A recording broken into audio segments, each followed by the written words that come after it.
Hello and welcome back, everybody. We are very excited for this next presentation called Illustration, Race, and Responsibility Today. Promoting new ideas by creating imagery that celebrates and connects the visual stories of people of color is essential to an inclusive discussion of race.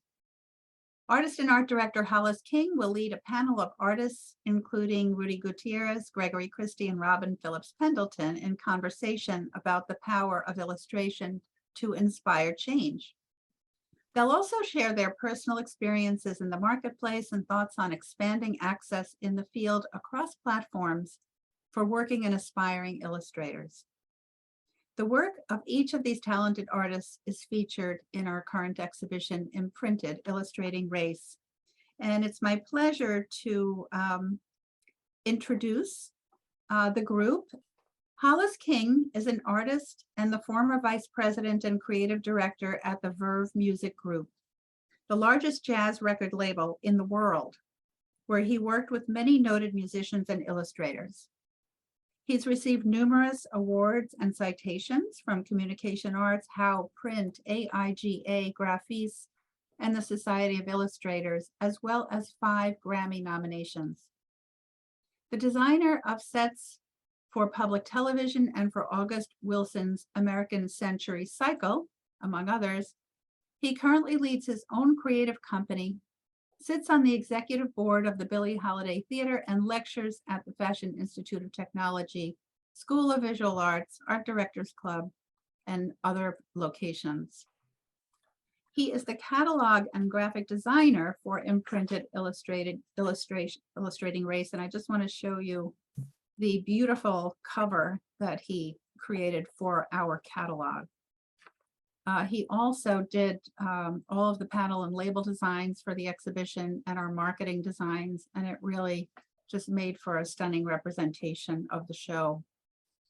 Many of Hollis's collections are also in the exhibition, including his own work, but work by quite a number of other artists. Phillips Pendleton is professor in the Department of Art and Design at the University of Delaware, Newark, and the interim director of the Graduate Illustration Practice Program at MICA. She's also a practicing illustrator and designer who's exhibited her work widely, and she is an artist for the United States Air Force Artist Program. She is now a member of the Norman Rockwell Museum Board of Trustees. We're very happy about that. And she also served on our advisory board for Enduring Ideals, Rockwell, Roosevelt, and the Four Freedoms, which was an international traveling exhibition. Her essay, Race, Perception, and Responsibility in Illustration, appears as in a companion to Illustration. And Homework for Breakfast, which you're seeing here, is her most recent illustrated picture book. Robin's research has served as the basis for our current Imprinted exhibition, and it has been a pleasure to work with her on that show. Gregory Christie is an award-winning illustrator and lecturer with a long track record of creating inspiring art.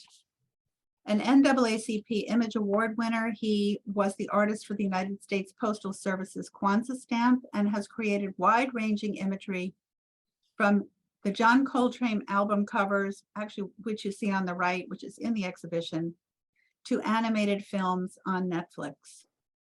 He lectures on art, diversity, and literature and inspires audiences to find a love for books. Gregory's been a guest speaker at conferences and libraries and teaches after-school art programs throughout the world. Rudy Gutierrez is an award-winning American illustrator and educator born in the Bronx of Puerto Rican heritage.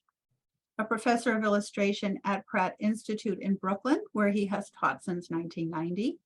Rudy has created artworks for films and performances, postage stamps, posters, picture books, and album covers.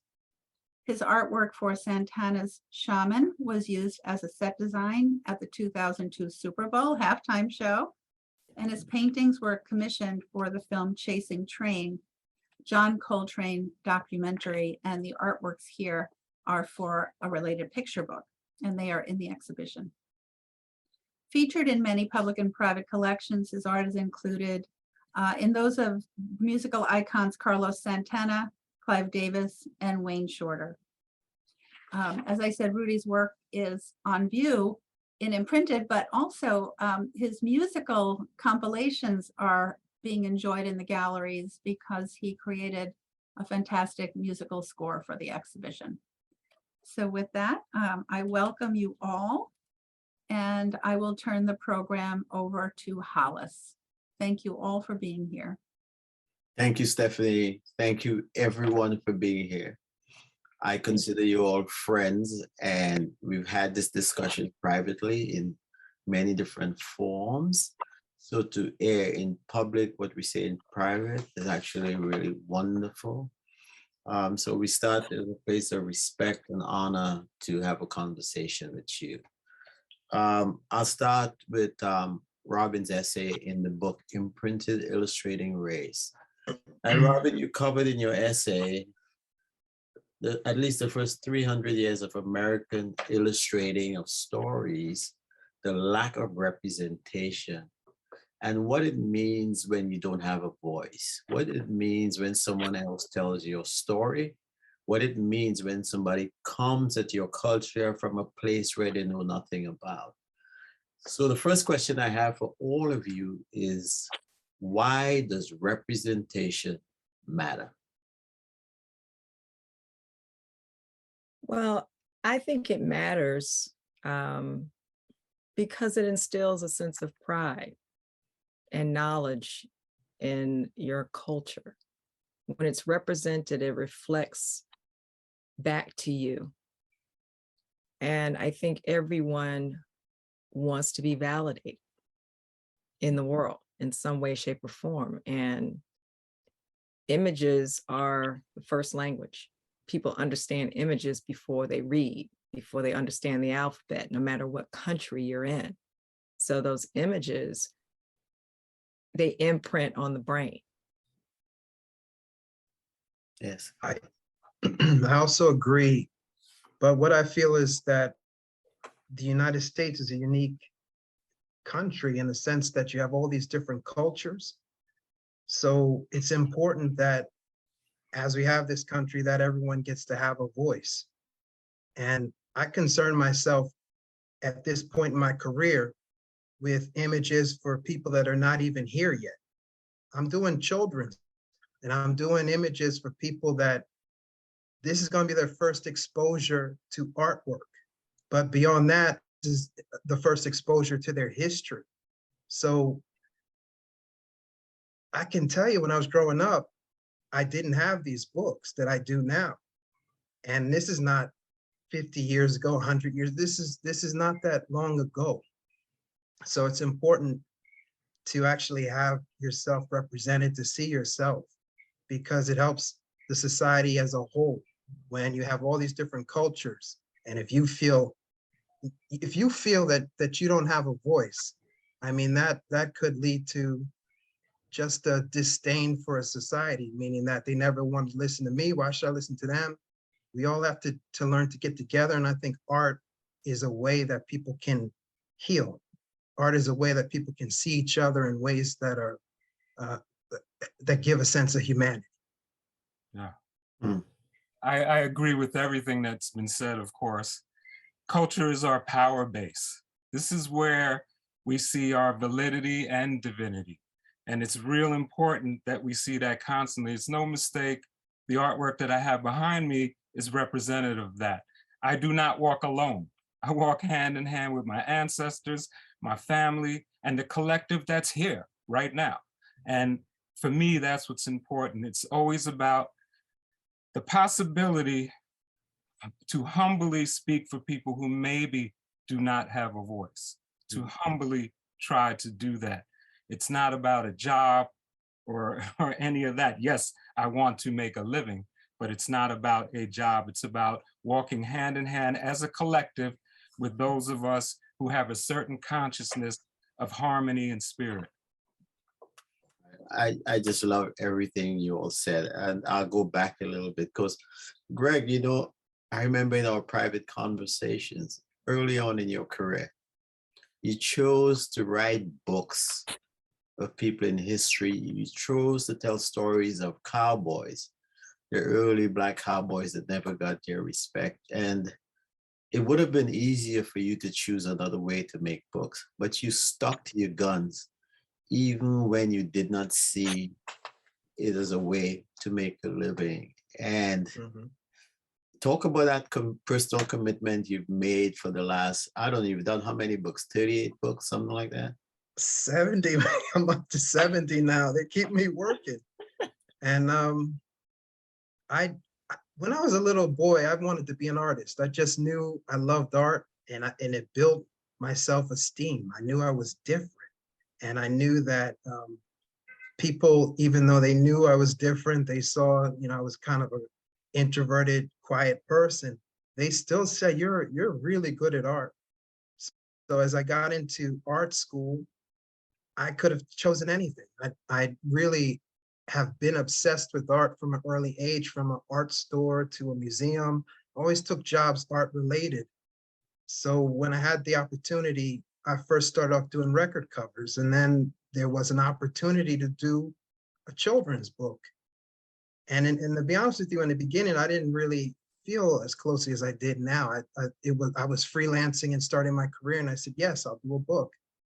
But then I started to actually just realize the importance of it. And I'm not one to erase cultures. I just want equality. I want to know, if you learn about George Washington, you should know about Toussaint Louverture. And you just need to know that people of color have built this country. People of color have done many amazing things despite the odds. So just like Rudy said, I humbly try to just tell these stories visually. And I do want to give the people who live that history a sense of dignity. And I want it by being honest. And you have books now that people try to take out and change words and things like that. And that's one of the dangers of this digital world, because there's censorship. People don't think about the censorship, how easy it is you can rip out one page of a book and someone's going to notice. But if you digitally put everything out there and a page is missing or an image is changed, you'll never know. And so that's why, like, I am proud to do tangible reflective art, and I want a legacy, because if I'm painting people's legacy, I want myself to have a legacy. If I'm not here, I don't want you to pull out your phone to see I want you to go to the Rockwell Museum or somewhere to go see my work. I want a legacy.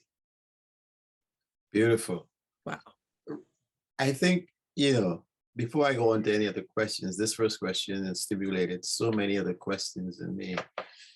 So for me, Robin, as an educator, as an illustrator, how do you influence the young students into telling these types of stories and why it matters in the classroom? And for example, whether it's a musician or a visual artist, right? You start creating from things that you've seen before. And if you don't see yourself, how do you start, and how do you know that is something that is as rich and as beautiful as what's been put out? I try to, and I just like to say, I mean, as I've gone on this journey of research and, having these conversations, and sort of the catalyst for the essay and Imprinted, and, that was back in 2014.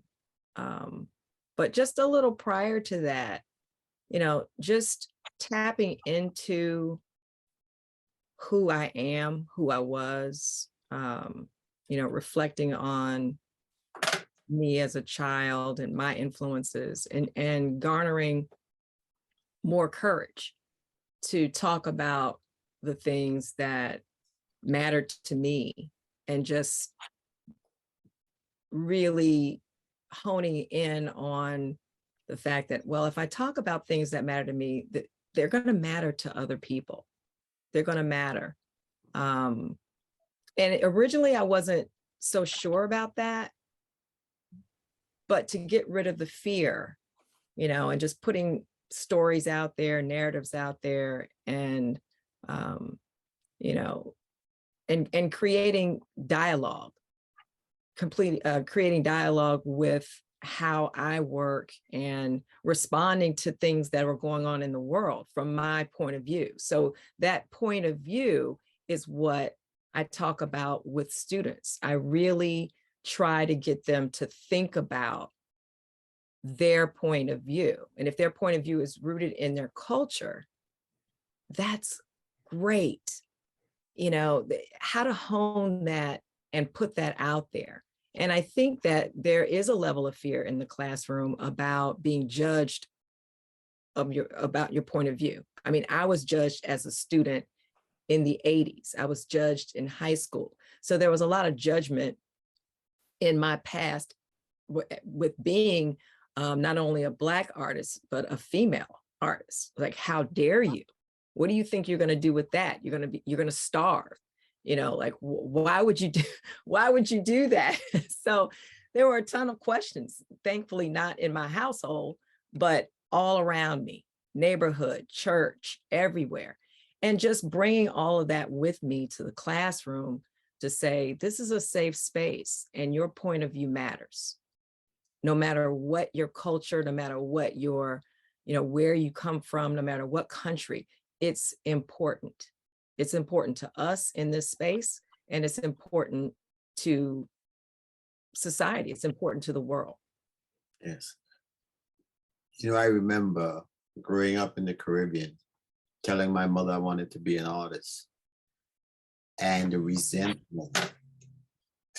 Today I look back and I think about how many dreams, how many people's lives and hopes have been left on the road, just dead, because they've listened to somebody else. Yep.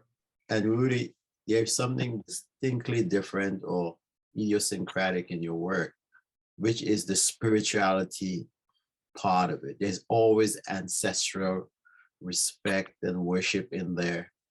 When did you come to decide that was important to you to put into all of the pieces, whether you looked at Carlos Santana's Shaman, or the piece you just did with me about Kenny Garrett and songs from the ancestors? Talk about including the spirituality and ancestral respect that you put into the work. Well, you know, first of all, it's about a mission, a path, and that path really leads to who you are. That's the path towards who I am. And who am I? God, first of all, I have to look at myself culturally. I'm Puerto Rican. That means by definition, I'm made up of the African, the indigenous, and the European. And if I look at my background, I look at my grandmother, who was a Santeria priestess. Of course, Santeria is really an African-rooted religion, spiritual base. And so as I go back to that, if I am about being who I am, if I see art as an extension of who I am, how could that be excluded? You know, and really it is about not trying to fit in, you know, and there are times when you feel like, yeah, maybe I should be doing this, or maybe I should be doing that. And I have enough skill to do this or do that. And then you start to realize, wait a minute, I have validity in who I am. My people have validity in who they are, and I am going to represent them. And sometimes it takes being out in this marketplace like I was, being hired into certain situations and finding out that, they're just hiring me to do a certain kind of art. You know, I can give a perfect example, a straight up example of working for a newspaper and being hired just to do Latino art, right? And it was each and every time, no matter how much I would tell them, well, I do more than just that. And, you know, that kind of rejection ends up leading to a positive place where I decided I'm going to just do whatever imagery is important to me. And I'm going to let the chips fall where they will. And like Robin was saying, sometimes the more personal you get, the more universal you also get. So hopefully that answers. No, that's really well said. I always believe that starting with the personal and telling these stories that you think are so special to you, you Right, discover how universal the story is to everybody else. right. But we have to also realize that it is special. Yeah, it is. It took me time to learn that validity. Yeah. Mhm. And you don't get there without tremendous courage and bravery. Yes, yes. You know, and so Robin and Gregory, I'll ask you both part of the same question.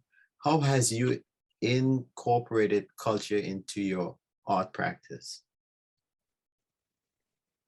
Well, for me, it's expanded it past being an illustrator and a designer. The whole writing and curatorial journeys have come from the internal, the questions, the why aren't we seeing who's hiring who? You know, what are the sort of the backroom stories that a lot of illustrators of color are talking about? And I have a lot of friends that are illustrators of color, and you know, we talk, and it's like, oh, you know, what's going on here? You know, what's going on? And you know, when you're seeing images out there, it's like, well, who commissioned that image, and why not hire this person or that person? And so, you know, just a culmination of all of that, and you know, branching out and saying, okay, I want to tell the story. I want to tell a story about hair. I want to tell a story about, you know, whatever it is, and making the decision to make that imagery. And a lot of things have followed a lot. And the writing. And, you know, when I first answered the call for papers for the illustration research organization in Europe, you know, I wrote this 300 word, abstract, you know, on identity. And when it was accepted, oh, that's when it really opened up. And I said, oh, I got to write. I'm not a writer. What am I going to do? So in writing and creating this presentation, and I did it at the first American conference that they had was at RISD in 2014. And I mean, I was scared to death. And it just so happened that Lori Moffett was in the room, you know, and she's the CEO of the museum. She was in the room. Whitney Sherman was in the room. There were a number of people in the room, and it was a small room. It was a small group of people, but it was out there. Yeah, you know, I put it out, all of the questions, all of the, you know, the whys out there in that room. And then it really snowballed from there. So, you know, just sort of just tamping down the fear has expanded the conversation for me in a lot of different platforms. And I welcome that. And you? Well, for myself, it's larger than me. I know I'm a part of the journey of a longer story that was before me, and it's going to go on after me. And sometimes I think about the world we live in today, and I think about, okay, if we take people from the 60s, what would they have done with the internet? What if they had instant messaging or ways to organize electronically? They wouldn't have wasted it. I don't think they would have. I think they would have found a way to use what gifts were given to them. And as I'm here now, at this point in my life, I just look around and I see there's opportunities to tell stories now visually when people are receptive to hear them. Because when I used to talk to people like Tom Feelings and even George Ford, Jerry Pinkney, and these are people in children's books that laid the foundation for companies to understand that there is a value in images of people of color. And unfortunately, sometimes the message has to be reiterated over and over. Sometimes you realize that, you know, a company is a company, and I live in the United States, and people want to reach their margins and make a profit. I want to put out a book to help a little child feel good about themselves. They want to see a return in the investment they put in me. So in some ways, I realize the tools and the situation I'm in, and I do the best I can with it. And also I try to push the art form in ways that people will get inspired after me too. Because I don't put out a product, I don't put out the same image over and over, or, you know, I make sure that it's visually interesting. And I'm telling you, especially when you're dealing with historical books, you have dynamics that you don't, I mean, first of all, you can't, with images that we did not create, like minstrel images, you have to be careful not to do a pose that looks that way or to, so that's in my mind. Second thing is, you know, the artistry. If I'm doing portrait, does it really look like that person? Everybody knows what Martin Luther King Jr. looks like. Is that Martin Luther King that I just painted? So it's like, I can go on and on with the different things, but it's different. It's a different, that's why when I tell art students, they believe, you know, they're going to art school and they're learning certain tools, but it's different for a person of color. And that's across the board in every industry, but especially in visual art. And, you know, you have an obligation to just make sure what you do is of quality. And it is also paying homage to the people that are after you and the people that are before you. So I think you're exactly right. I think in order to branch out into doing these other things, your artistic practice has to be top of the line, right? You must know your basics. You must know how to illustrate. You must know the human anatomy and stuff like that. And sometimes people miss these steps.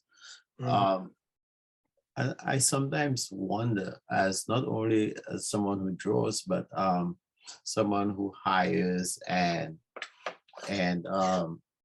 decide who gets a voice, you know, how we negotiate that line between the company's needs, making that bottom line, being honest and true to the story, and giving people space to draw.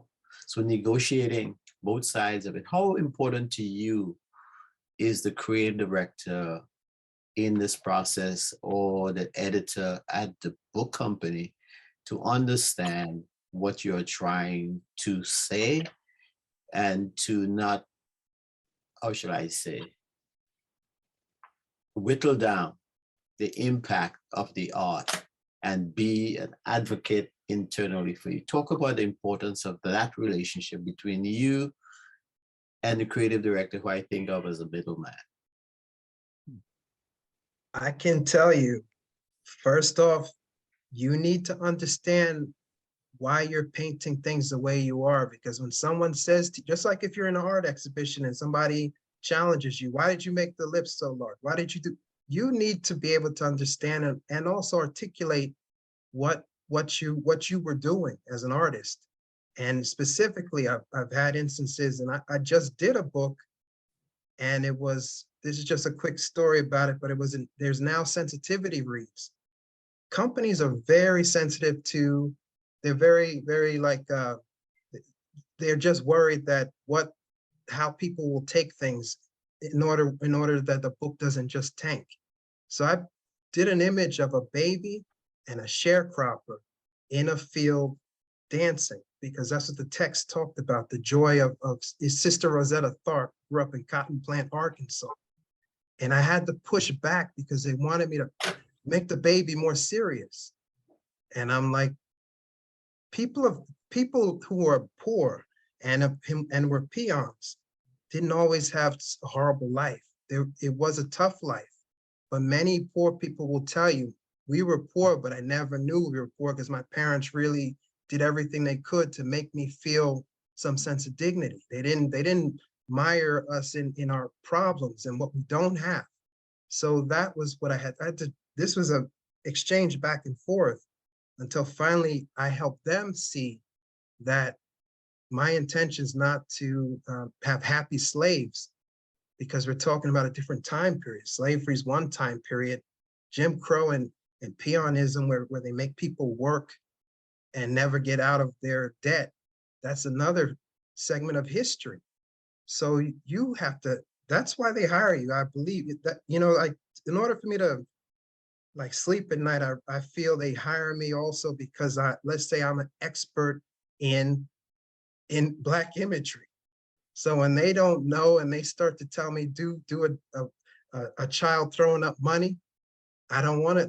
I said, there's too much of that. I've had to fight for that. I've had to fight for things, but I don't fight in a dirty way. I fight in a way that I want it. I have to bring them and educate them to help them understand, to look at this in a way that, you know, you're looking at it in one way, but I'm telling you to look at it in a way that has a different spin on it. Let me put it like that. Yeah.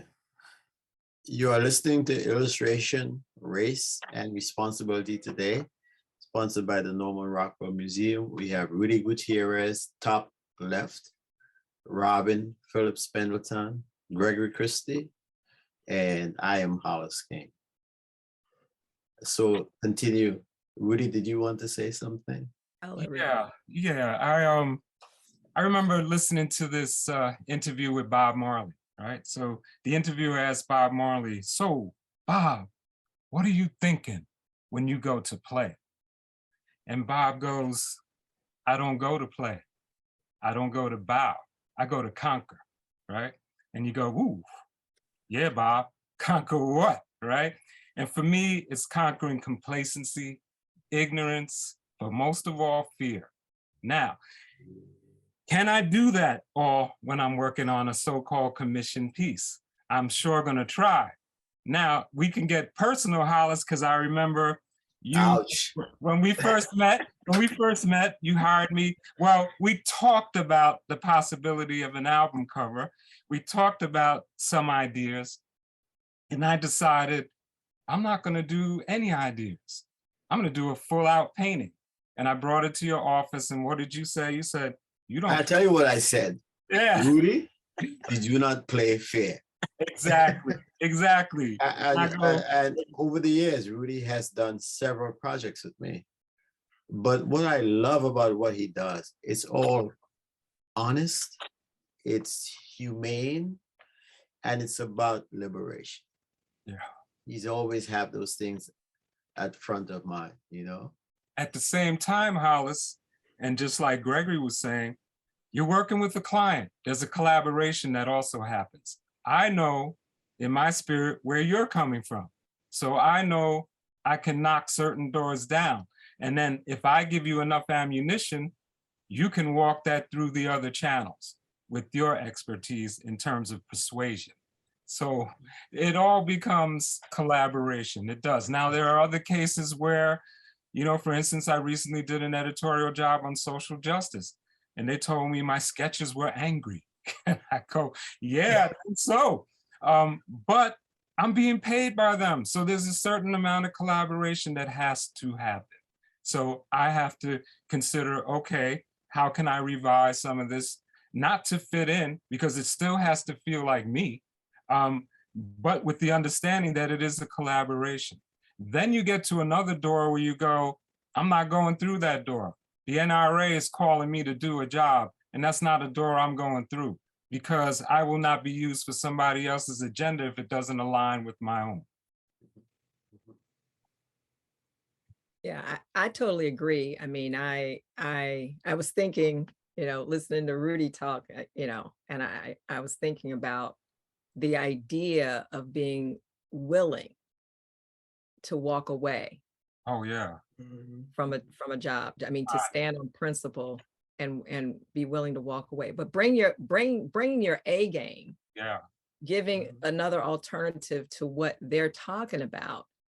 But, in your truth and in your skill and in your pitch. And if all else fails, what are you willing to walk away from? Yeah.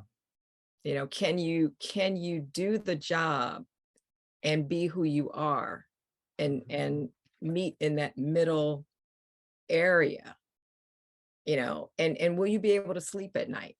I mean, Exactly. is it going to bother you the entire time that you're working on this job? Because Right. you may not be able to pay the rent, Robin. What do you do? True. Well, yet you have to, sometimes you have to push it as far as you can push it. And if you're not willing to walk away, then sometimes you have to do the job. Hmm. You have to do the job. I mean, I was working on that children's book, and they wanted the imagery on one side and they wanted the type on the other. That they were adamant about separating the type and image.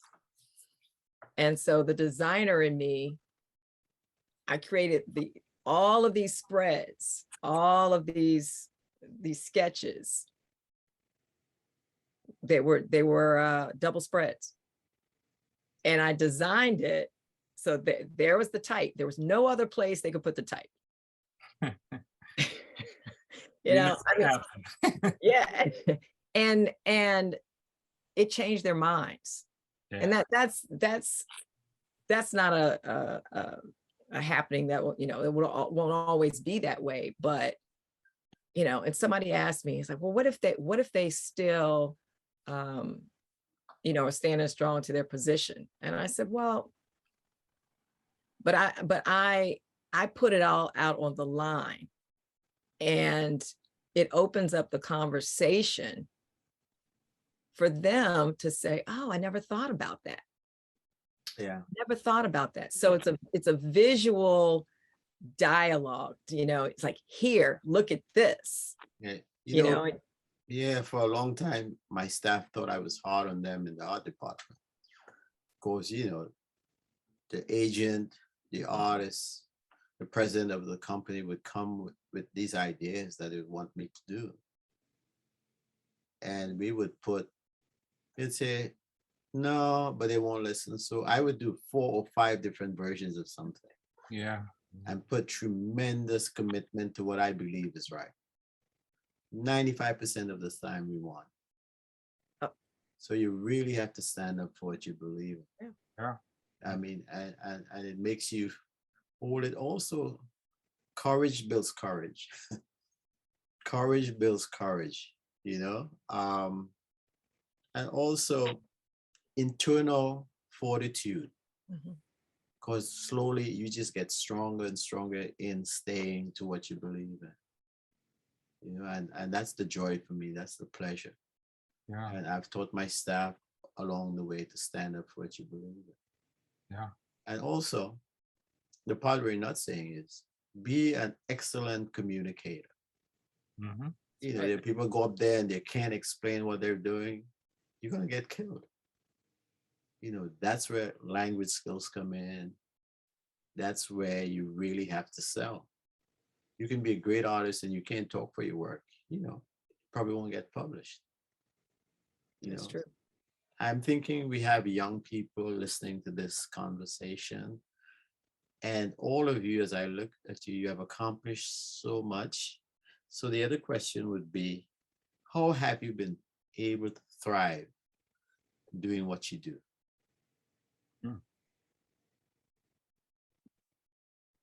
Anybody first? Interesting question.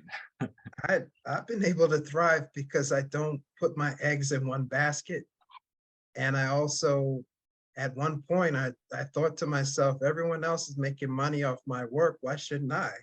And I started to turn my images into products, note cards, postcards. I got an LLC. I actually opened up a brick and mortar store and did community work. I had really inexpensive art classes. And I think what's helped me later on in life is to actually, as much as I love art and there's a spiritual connection to what I do, I also think of myself as a business, and I offer a product and a service. And I also took time to feel comfortable with believing that I'm an expert in something that someone will pay for.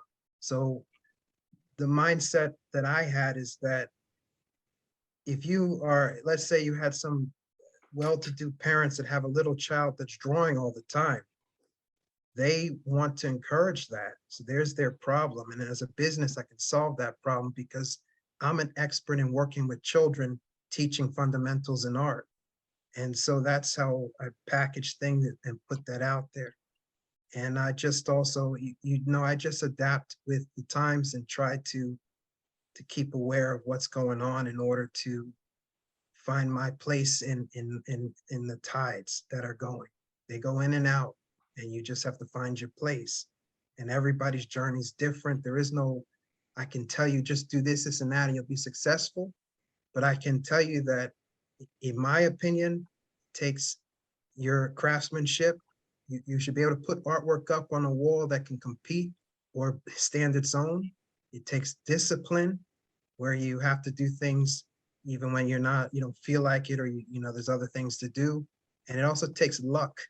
There is a situation where if you don't put yourself out there, you really have bad luck. You have to sometimes be in the right place, right time. And of course, consistency is the foundation of all that. Mm. Absolutely. I will say, I think that's a great answer, Gregory. I think for me, it's been diversification, but in a different way. I started out as a news graphic artist because my background is in illustration and graphic design. So I always try to look at, the balance of, what job situation, am I a designer, am I an illustrator, can I do both? And I managed to do that for quite a while, for different newspapers and as on staff. And then, but always making my own work on the in the outside hours. And then, it's like, well, that whole pull of you have so much more to say. You have so much more to talk about, by way of painting and how to and concept, problem solving, output and illustration and all those things. And that's where teaching came in for me, of the balance between who I am as a maker, what I have to say about the craft, and caring about people learning how to be image makers and how to tap into their point of view and putting that out there. So being an educator is really important to me. Being an image maker is important to me. And being a curator and that's being important to me. And writing about how these images have affected other people or people in the world, and where they come from, who has the power, the whole conversation, the universal conversation about all the things about illustration that people seem not to want to tap into, like the why. Why is this country the way it is now? Where did it come from? And illustration being at the center point, and realizing that and wanting people to know that. So that diversification of platforms for me has fed my soul in so many different ways. Rudy. Well, interestingly, I had someone come up to me one day, it was at a party that my brother gave, right? So he comes up to me and he goes, "So Rudy, what do you do?" right? And you all laugh because you've had that question. And it's like, depends on your mood, how you answer that question. So I say, I paint and draw. I teach at this school a couple of days a week. And he looks at me and he goes, that ain't a job. And I go, exactly, exactly. I was never looking for a job, but I was looking for an extension of who I am, you know, and the ability to understand that have language will travel. So I have a visual language. I didn't tell him all of this stuff, but I have a visual language, and I don't believe in borders or labels or categories, and certainly not hierarchy. And so by that, I mean, hey, design is not higher than illustration, or fine art is not higher than illustration, or illustration's not above design. None of that matters to me. It's like, I have this language and I will travel to different places. And that's important, to know my mission as well, you know, and once you understand your mission, that changes everything, you know, and it's just, yeah, it's not a job. It's just, it's a life, you know, and that's so important.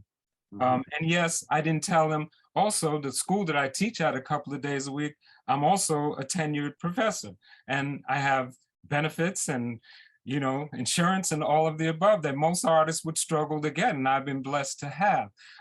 But where did that come from? That came from me walking my path with my language that will travel, you know, into different areas. So yeah, it's not a job. Yeah, you know, I was afraid of this, you know, we're at 4:17. We could talk forever, Hollis. Exactly. Well, actually, Hollis, I have to, there's a good question here, which I'd love to put All right. forward from our Please. audience. Yes. And it has been such a stimulating discussion. But Peter has asked, what advice would you give students of color wishing to be a professional illustrator in how to deal with being taken seriously by art and creative directors?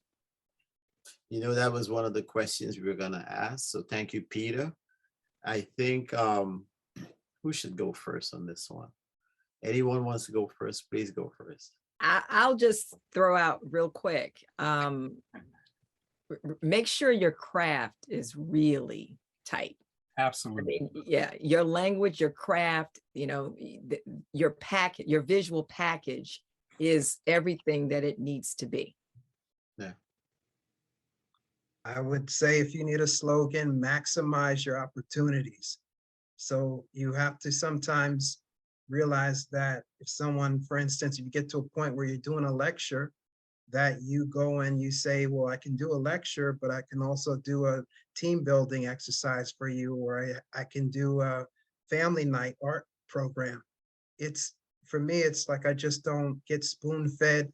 And from the beginning, I found collectors know galleries, and you are sometimes your own worst enemies. And that's in any point of your career.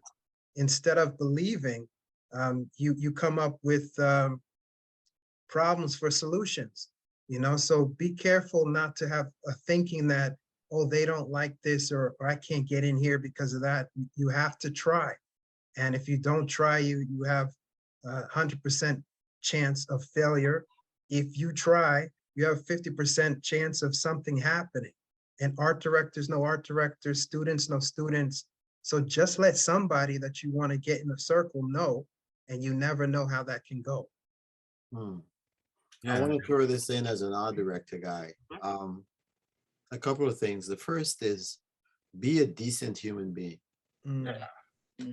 People come in with attitudes sometimes, and they're just not nice. And I'm not interested, as great as your work is. I'm not interested. The other thing for a young artist is to know this. There are two voices that are going to live in your head as a creative person.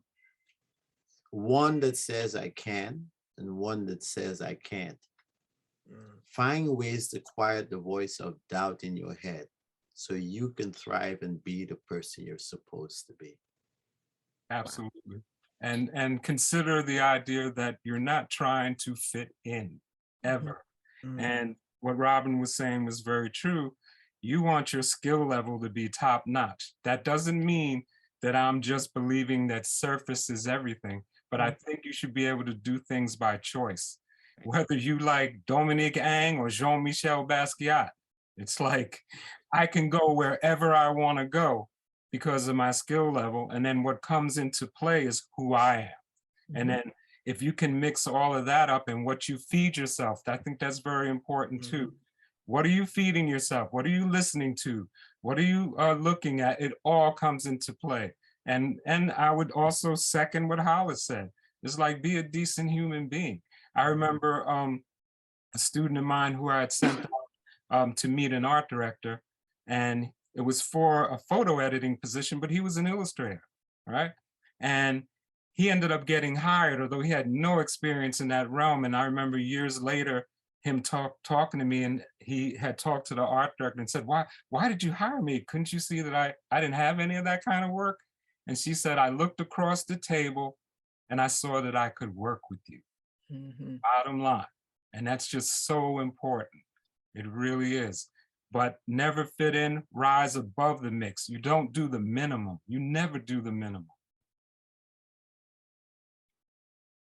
Robin. We are so fortunate to have this wisdom and experience from all of you. I actually want to put my colleague Rich Bradway on the spot for a minute, because when we were speaking with Hollis recently, he was speaking to us about a work of art that he did electronically in an AI program, artificial intelligence program. Rich, do you want to ask your question? Golly gee. Uh-huh. I was just hoping that you could sort of retell that story that you had, Hollis, but because you brought up the fact that you put in these keywords Yeah. to generate an image, and the output was not, there was no portrayal of anyone other than, or it was not inclusive. Yeah. Yeah. And I guess my question is, because it's like that tells us that, as what Robin said at the end of our exhibition video, we need to get more people in the room to be part of making these decisions. I'm just curious if the converse, I don't know if you did this, and I'm hoping you didn't, but I'm wondering if the converse applied, where you actually, if one put in keywords that were basically the type of keywords that would trigger the negative and stereotypical imagery, would the artificial intelligence program produce content, that is, what we've come to see over time? And if it is, then that tells us that not only are we not putting the right people in there to make the right decisions, but we're still teaching and perpetuating norms that are what we're fighting to change. Yeah. So in every technological phase of advancement and discovery, the biases we have in society is also baked into the cake. So for example, when you looked at Kodak films in the early days and you try to get brown skins and stuff, they would be green, they would be a different color. Or if you went to a bathroom with the sensitivity, you put your hand under there to get it washed, it won't recognize the dark hands. So I started playing with this AI program, and I'm fairly new at it. And this program allows you to put in a description, and the AI information goes out and generate an image.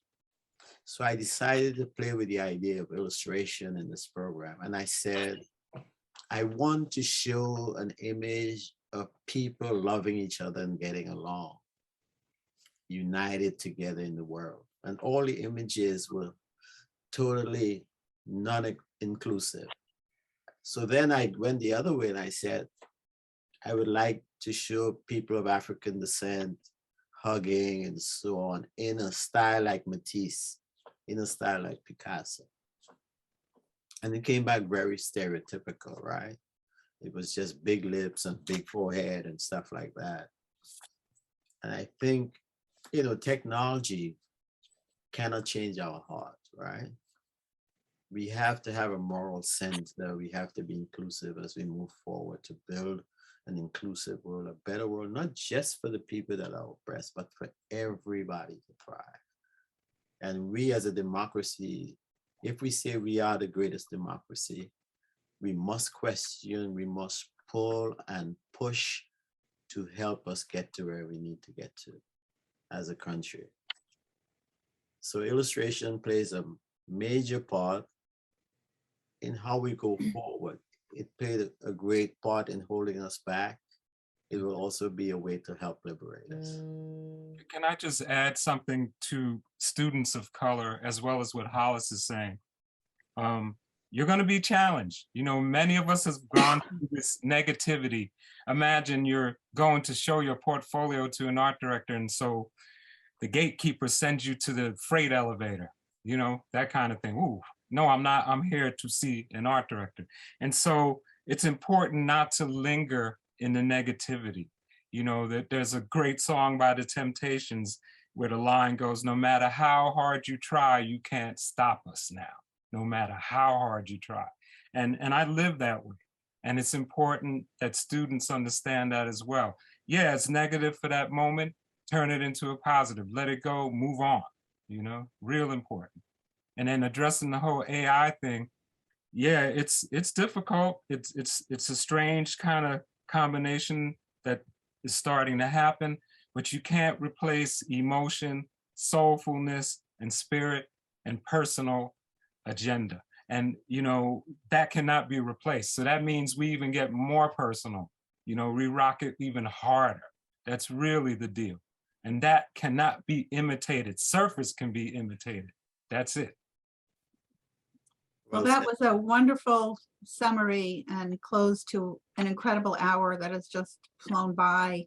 Yeah. Thank you all for using your beautiful artwork to advance just all the good in the world. And we so appreciate you. Thank you so much. Thank Yeah, you. much respect to everyone here. Really, you're all inspirations of mine, really. Last thing Right I would back say, at you, man. Likewise.